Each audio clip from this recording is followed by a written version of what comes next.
2023 में 106th constitutional amendment act पास हुआ था. It reserved 33% of seats in Lok Sabha and state assemblies for women. पर इसमें एक ट्विस्ट था. इसकी इम्प्लीमेंटेशन डिलिमिटेशन से लिंक्ड थी और डिलिमिटेशन एक्सरसाइज 2026 के बाद लेटेस्ट सेंसस के बेसिस पे ही होता. मतलब लॉ पास हो गया पर इम्प्लीमेंटेशन डिले हो गया. But now the government has convened a 3-day special session of the parliament from 16th to 18th April. 33% women reservation को फास्ट ट्रैक करने के लिए गवर्नमेंट इसी स्पेशल सेशन में 3 बिल्स इंट्रोड्यूस करेगी. पहला 131st constitutional amendment bill Lok Sabha seats को increase करने के लिए.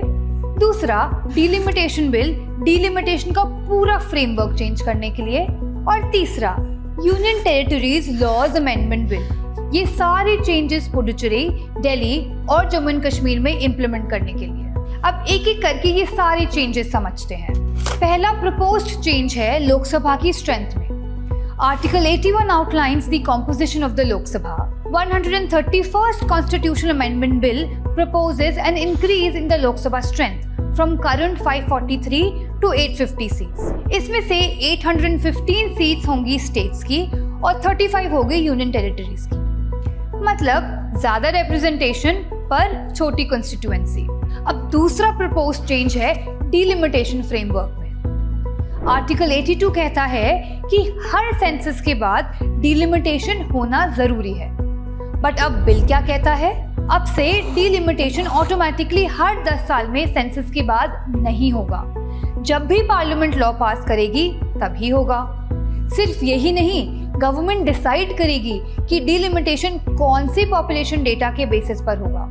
मतलब अब जरूरी नहीं है कि डिलिमिटेशन लेटेस्ट सेंसस डेटा पर ही बेस्ड हो.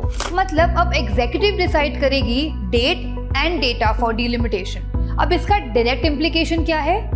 डिलिमिटेशन 2011 सेंसस के बेसिस पर हो सकता है. मतलब हमें वेट नहीं करना पड़ेगा डिलेड 2021 सेंसस का या 2031 सेंसस का. इसका मतलब 33% विमेन्स रिजर्वेशन 2029 लोकसभा इलेक्शंस तक इम्प्लीमेंट हो सकता है. पर ये इतना स्मूथ प्रोसेस होने वाला नहीं है. सदर्न स्टेट्स डिलिमिटेशन के एकदम सख्त खिलाफ हैं. उनका कहना है कि हमने पॉपुलेशन कंट्रोल किया है. अब पॉपुलेशन बेस्ड डिलिमिटेशन से हम लोकसभा में सीट्स लूज करेंगे और नॉर्दर्न स्टेट्स गेन कर सकते हैं.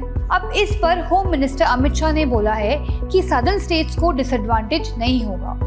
Proportion of seats to each state will remain the same. अब इसकी टाइमिंग देखकर सवाल तो बनता है, क्या ये एक पॉलिटिकल मास्टर स्ट्रोक है अपकमिंग स्टेट इलेक्शन से पहले, या फिर सच में ये विमेन रिप्रेजेंटेशन को जल्दी इंप्लीमेंट करने का एक जेन्युइन स्टेप है? आपको क्या लगता है?